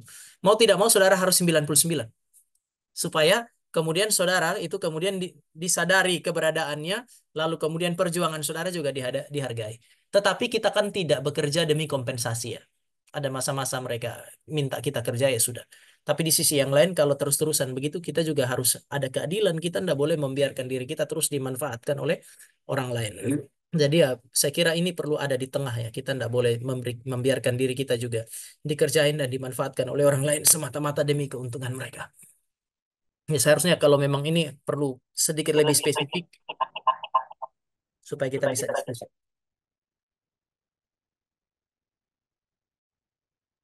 Ya, baik Pak. Ini ada yang raise hand. Grace mungkin boleh mengajukan pertanyaan. Oke, baik. Terima kasih Kak Livita dan juga Pak Tama. Pertanyaan saya hampir sama dengan Kak Magda, berkaitan dengan pekerjaan gitu. Beberapa waktu saya selalu bekerja di hari Minggu, sehingga ada beberapa saat juga saya nggak berangkat ke gereja karena memang kondisinya pekerjaan itu mengharuskan saya untuk hadir. Nah, sehingga saat itu saya berpikir bahwa ini juga bagian dari pelayanan kok. Saya bekerja pun juga untuk melayani. Nah, tetapi saya rasa semakin ke sini saya hanya alibi saja dengan diri saya bahwa apakah ini saya betul-betul melayani atau justru saya sudah terbiasa dengan tidak mengusahakan untuk ke gereja. Nah, sehingga pertanyaan saya bahwa bagaimana saya bisa menyadari, Pak, bahwa ini sudah menjadi bukan panggilan saya begitu. Di satu sisi saya merasa bahwa ketika bekerja berarti saya melayani, tetapi di lain sisi ketika saya di hari Minggu tersebut saya tidak bisa beribadah, tidak bisa melayani sekolah minggu dan lain sebagainya. Seperti Ya, itu, Pak. Terima kasih. ya, Grace. Thank you. Nah, ini penting ya, teman-teman. Pertama, kalau kita lihat di dalam Alkitab, hanya ada tiga kategori kerjaan ini yang diizinkan dikerjakan pada hari Sabat. Yang pertama itu disebut sebagai the work of necessity. The work of necessity atau the work of necessity adalah pekerjaan-pekerjaan yang memang harus dilakukan dan tidak boleh tidak dikerjakan meskipun itu hari Sabat. Itu misalnya pekerjaan seorang dokter, pemadam kebakaran. Saudara bayangkan ya kalau ada seorang dokter lagi operasi hari Sabtu malam jam setengah 11. Lalu kemudian dia pikir dia bisa selesai jam setengah 12. Ternyata butuh waktu yang panjang dan kemudian sampai lewat jam 12. Lalu dia bilang sama pasien, wah kalau begitu stoplah. Sorry ya, ini hari Sabat nih, saya nggak bisa lanjut. Pemadam kebakaran. Kalau didatangi, ditelepon pada hari Minggu, tolong ada kebakaran. Dia nggak bisa jawab, wah sorry saya Kristen, saya. Nggak, itu the work of necessity.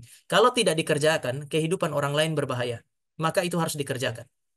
Yang kedua adalah uh, the the work of the work of mercy.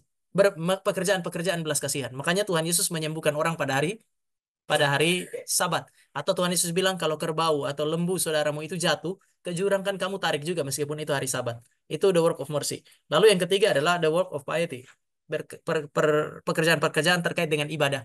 Itu imam itu orang yang nggak merayakan Sabat menurut versi orang Yahudi. Jadi ada tiga itu. Nah sekarang Grace, tinggal Grace lihat pekerjaannya Grace ini apa. Ada orang Kristen bilang di salon itu Pak itu kalau saya kerja di salon pada hari Minggu itu masuk kategori apa? Pertanyaannya sederhana. Kalau kita nggak buka salon ada orang yang mati nggak? Kalau nggak ada berarti dia bukan work of necessity. Oke, oke. Dia bukan work of itu dan seterusnya. Nah, persoalannya adalah semua pekerjaan yang memisahkan kita dari Allah demi hidup kemudian itu kemudian menjadi semacam berhala untuk di hadapan Tuhan. Ini menjadi persoalan. Jadi tantangan terbesar Grace adalah hal ini. Nah, tinggal sekarang bagaimana? Semua pekerja itu punya kesempatan untuk nego kan ya? Kita punya kesempatan untuk nego dengan pimpinan kita. Nah, kalau kita sudah tegas di awal, biasanya orang juga akan mulai, oh dia biasanya kalau urusan ibadah tidak bisa diganggu. Biarkan pemimpin kita juga mengenal kita. Tapi Hmm. ketika salah satu caranya supaya melembutkan hatinya, Grace, itu berarti ketika tanggung jawab kamu tidak dikerjakan pada hari Minggu, semua beres dan semua yang paling baik. Itu bikin dia mau lepas, ini Grace mau dibuang juga susah nih. Kualitas kerjanya di atas rata-rata. Bisa tangkap maksud saya, Grace? Oke, bisa Pak. Oke, oke. Thank you. Thank you Pak Tama, terima Iya. kasih. Baik, Pak. Akan saya lanjutkan untuk selang-seling ya ini, baik, baik yang raise hand dengan yang di room chat. Ada titipan juga, Pak. Apakah seseorang yang menyampaikan firman Tuhan sebagai seorang hamba Tuhan, tetapi melakukan hal yang tidak benar di hadapan Allah, masih dapat dianggap menjalani panggilan ilahi meskipun ia tetap memegang peran tersebut? Iya. Eh, kalau sorry ya, mana? Seorang yang saat ini menyampaikan firman sebagai hamba Tuhan tetapi melakukan hal yang tidak benar di hadapan Allah masih dapat dianggap menjalani panggilan ilahi meskipun ia tetap memegang peran tersebut. Jadi begini, pertama kita mesti ingat bahwa tidak ada orang sempurna di dalam dunia ini. Di dalam menjalankan tugas apapun. Ada masa-masa di mana seorang hamba Tuhan sekalipun ya dia gagal entah karena kurang mengerti atau memang karena dorongan berdosanya dia. Nah, tugas saudara pertama adalah ya, saudara perlu datang lalu kemudian menegur dia. Hamba Tuhan itu bukan orang yang tidak bisa ditegur kan ya. Jadi saudara bisa datang kasih tahu bahwa ada kesalahan di sana sini gitu. Nah, kalau seandainya dia kemudian melawan dan seterusnya kan begitu. Kalau saya lihat kalau di setiap gereja yang baik biasanya ada aturan untuk disiplin, bahkan disiplin menghentikan dia punya pelayanan, gereja atau sinode menghentikan dia punya pelayanan, itu bagian daripada waktu yang baik untuk dia menguji sebenarnya dia dipanggil ke situ atau enggak. Yang mengerikan adalah memang ada gereja-gereja yang bahkan mekanisme untuk melakukan apa ya, melakukan disiplin aja enggak ada. Itu bikin orang melayani tapi sambil melayani sambil bikin dosa. Jadi kita perlu melihat juga kasusnya seperti apa, apakah ada pertobatan atau enggak. Kan ada sistem itu empat mata, kemudian ada saksi dan seterusnya. Semua itu bisa bekerja sampai kemudian kalau tidak ada pertobatan ya Paulus bilang 1 Korintus diserahkan kepada iblis. Sampai di titik itu saudara sudah bisa bilang kayaknya itu bukan panggilan.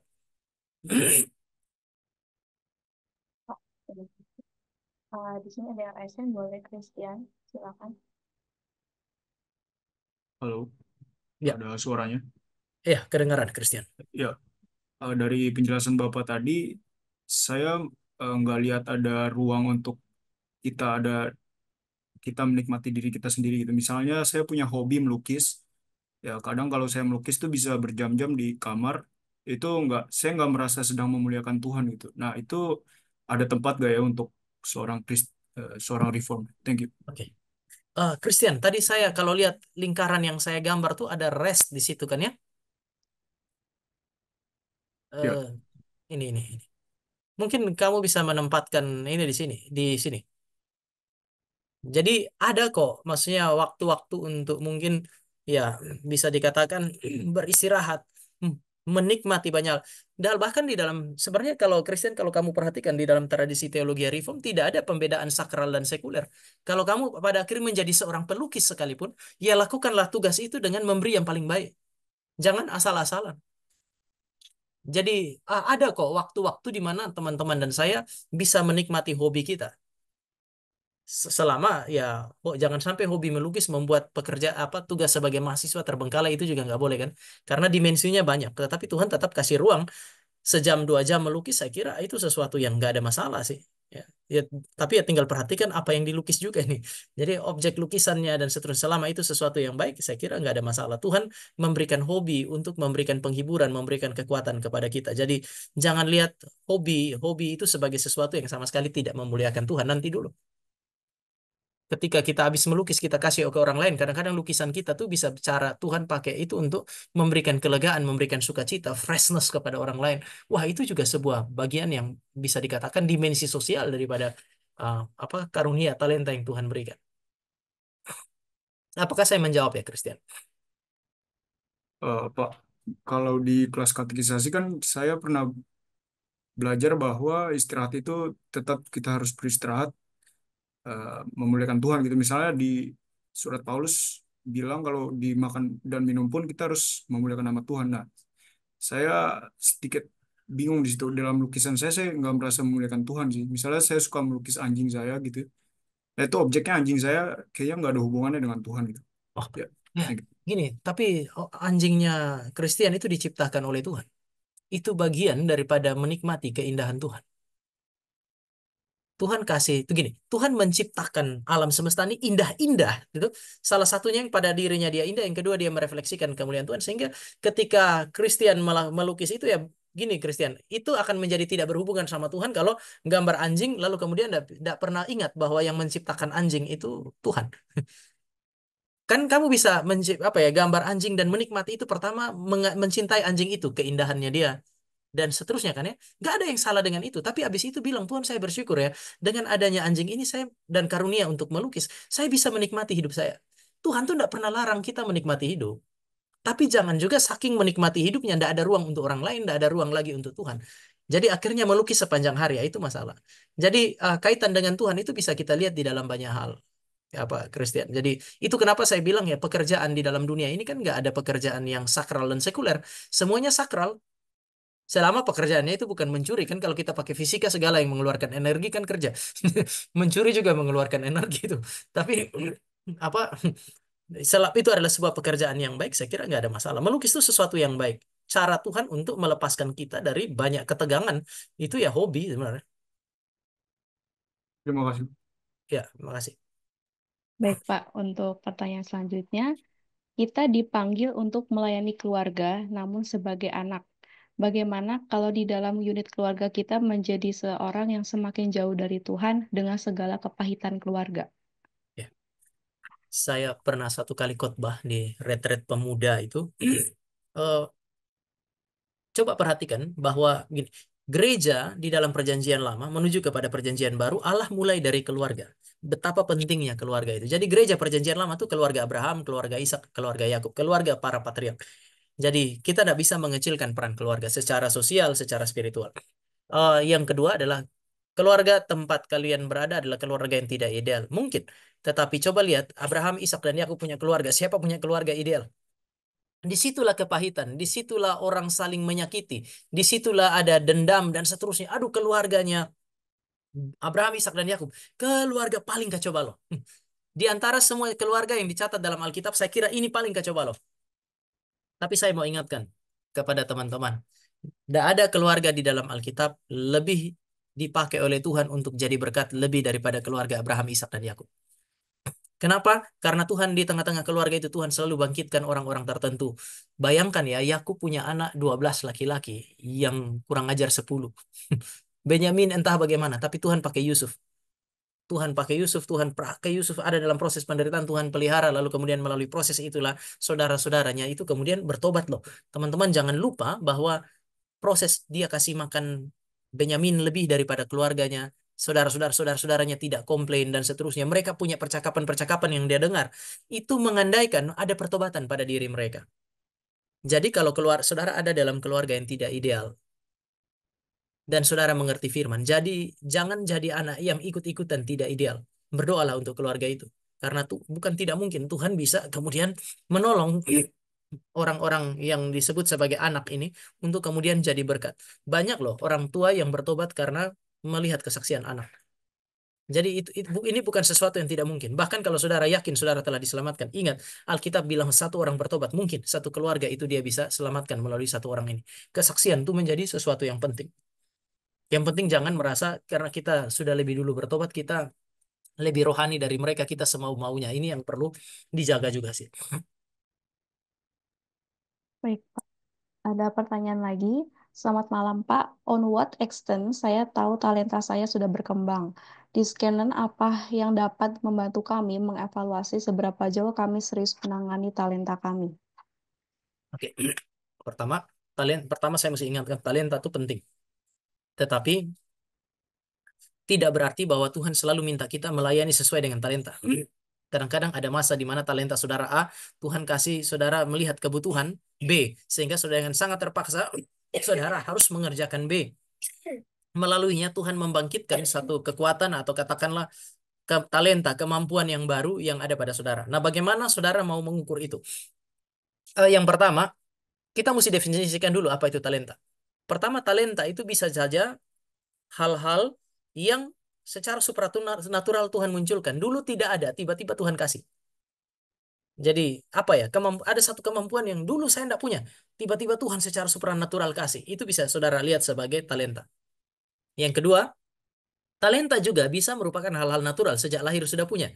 Orang Batak, orang dari Indonesia Timur, kadang-kadang suaranya bagus-bagus. Sampai teman-teman saya dari orang Medan itu waktu kami masih kuliah ada yang bilang begini, bedanya kami sama kalian adalah kalian itu lahir nangis, kami waktu lahir sudah nyanyi. Maksudnya memang Tuhan kasih mereka bakat untuk kemudian bisa menyanyi dan seterusnya. Itu sesuatu yang sangat natural. Nah, dia menjadi talenta atau itu talenta sesuatu yang Tuhan berikan, dia menjadi karunia jika saudara pakai itu untuk melayani Tuhan.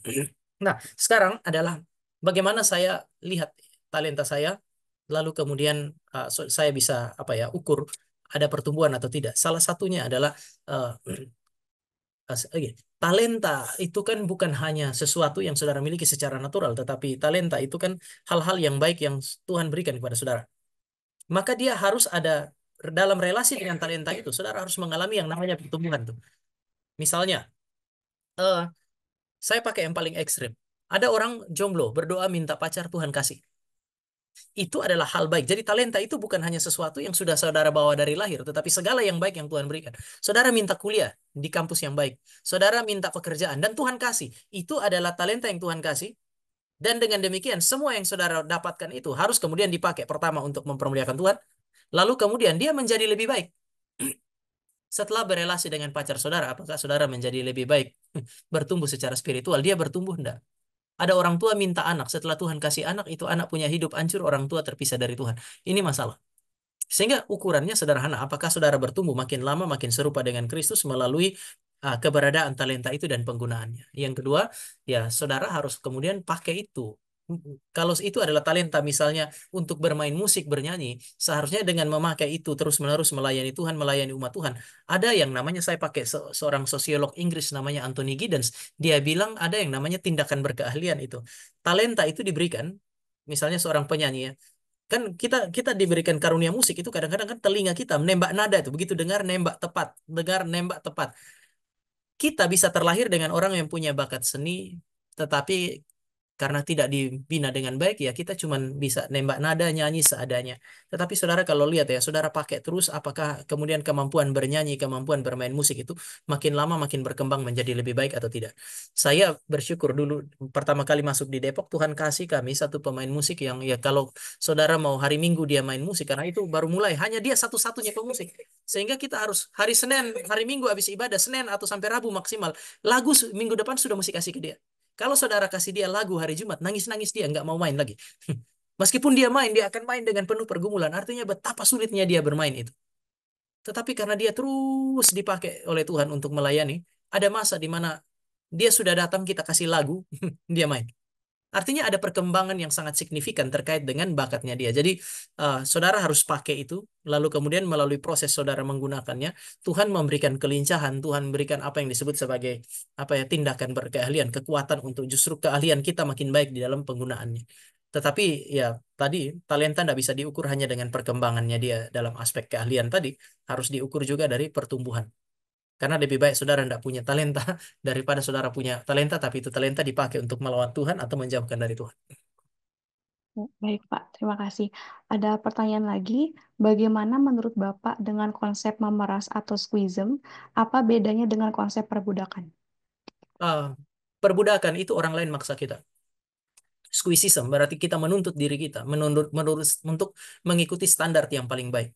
Squeezism berarti saudara dan saya lihat memeras diri, berarti saudara dan saya tahu ini tujuan Tuhan, ada visi dari Tuhan, ini pekerjaan Tuhan, maka saya kasih yang paling baik. Ya, kalau perbudakan itu apa ya? Perbudakan itu kan orang lain nuntut kita, lalu kemudian dia memaksa kita, sehingga kita melakukan dengan tidak rela. Squeezism itu bukan itu.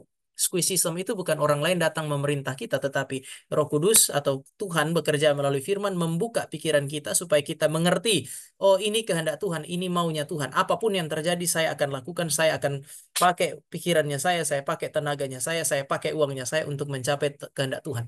Jadi konsep squeezism itu ada di dalam apa ya, di dalam konteks ini ya, pengertian terhadap Tuhan lalu kemudian memberikan yang paling baik, tidak berjuang semaksimal mungkin untuk mencapai itu. Kalau squeezism dipahami seperti ini, saya kira tidak ada masalah. Kenapa? Lagi-lagi jangan pertama-tama menempatkan diri saudara sebagai Tuhan. Saudara harus menempatkan diri saudara sebagai budaknya Tuhan. Sehingga nyawa pun Tuhan punya. Saya pernah bahas, ya dengan telanjang aku datang, dengan telanjang aku kembali. Itu realitas, kita tidak punya apa-apa. Semua yang saudara punya itu Tuhan punya. Jadi kalau Tuhan minta ya kasih. Tapi orang lain tidak berhak. Kamu lahir telanjang, saya akan kembalikan kepada Tuhan dengan telanjang. Semua yang kamu punya adalah milikku. Nah itu komunis. Nggak bisa. Tapi kalau untuk Tuhan memang dia berhak. Saya kira itu. Baik, Pak. Mungkin pertanyaan satu atau dua kali lagi ya. Yang ini ada lagi, Pak Tong bilang panggilan jadi hamba Tuhan itu khusus dan tidak semua orang dikasih. Jadi gimana caranya kita discern or uji kalau keinginan kita untuk menjadi hamba Tuhan itu adalah panggilan dari Tuhan dan bukan dibuat keinginan sendiri atau delusi atau self deception. Ya. Saya pinjam seorang ini ya, seorang pengkhotbah yang baik, almarhum Timothy Keller. Dia bilang beberapa hal. Yang pertama, kita itu Tuhan panggil kita untuk melakukan sesuatu itu. Pertama dia bisa pakai beberapa hal-hal yang sifatnya natural. Hal-hal natural tuh misalnya rekan, jadi rekan pelayanan, sahabat yang kenal Tuhan. Jadi jangan Kalau ini nasihat yang datang dari orang yang tidak kenal Tuhan ya jangan. Tapi kalau ada orang yang kenal Tuhan, dia mengerti apa itu pelayanan. Lalu kemudian tiba-tiba dia bilang, rasanya saya lihat-lihat kamu nih. Mungkin coba cocok jadi hamba Tuhan. Coba kamu bergumul. Mungkin Tuhan pakai dia secara natural. Yang kedua, biasanya ya Tuhan itu pakai konteks. Saudara tidak pernah gereja. Tiba-tiba mau jadi hamba Tuhan. Biasanya orang yang preman yang tidak pernah gereja, kalau Tuhan mau panggil dia jadi hamba Tuhan, itu Tuhan pertama panggil dia untuk menikmati keselamatan, bawa dia ke dalam gereja. Dalam waktu singkat kemudian dia lihat kayaknya ini ada kebutuhan dalam gereja, butuh hamba Tuhan dan seterusnya. Kemudian dia digerakkan. Tapi itu tidak muncul dari tiba-tiba. Dah pernah gereja. Selama ini ibadah di mana? Ibadah di masjid.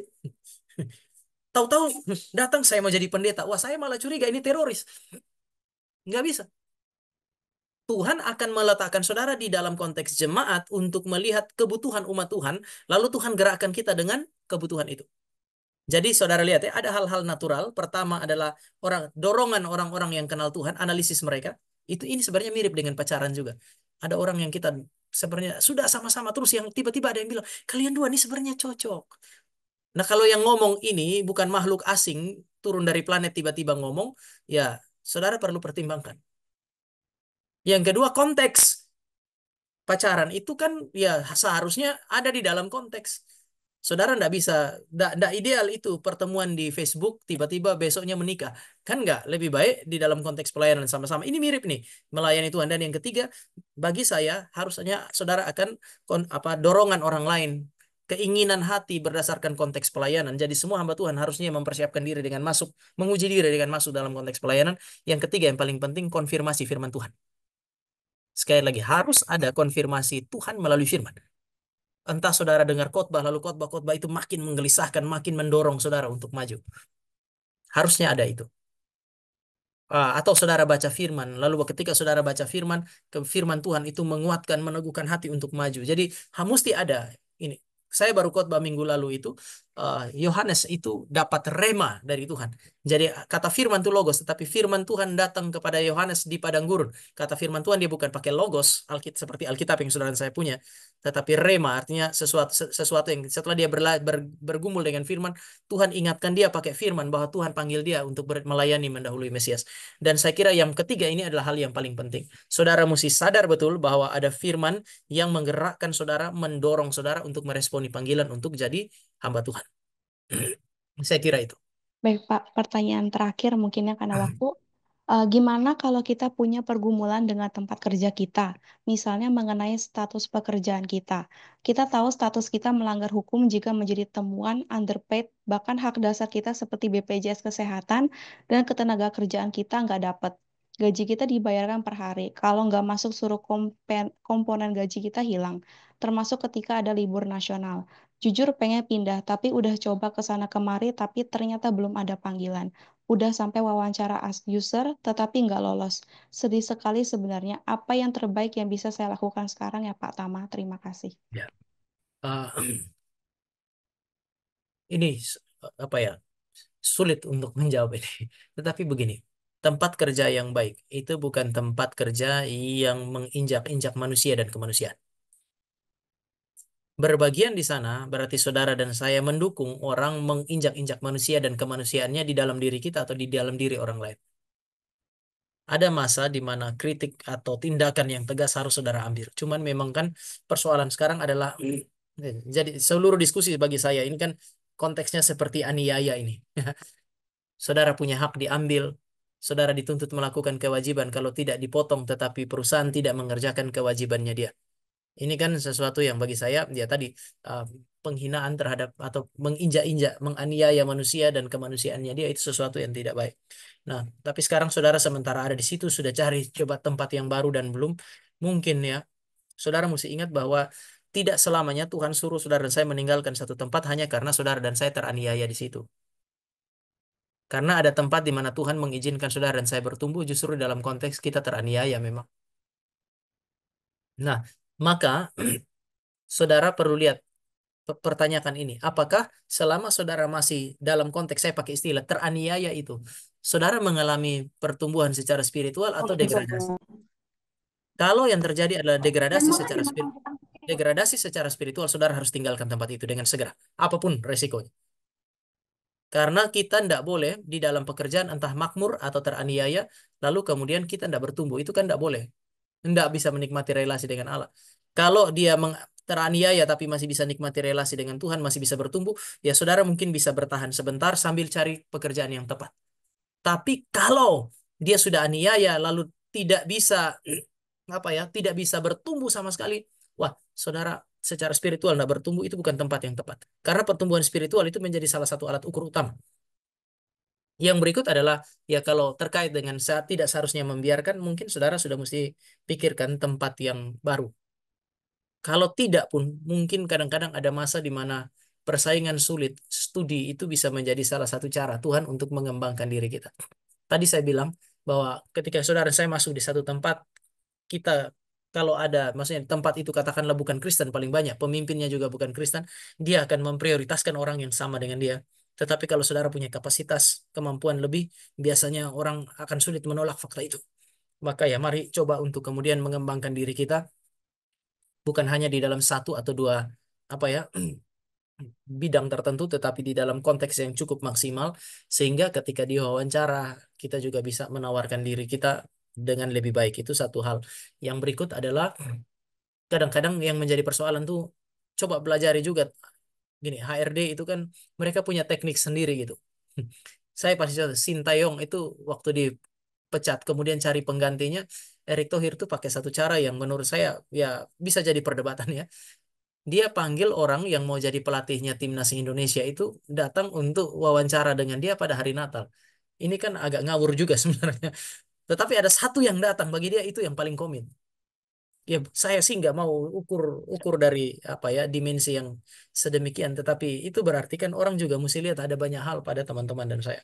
Maka ya cobalah untuk mengembangkan diri semaksimal mungkin, lalu kemudian memperhatikan karena ya kadang-kadang gitu.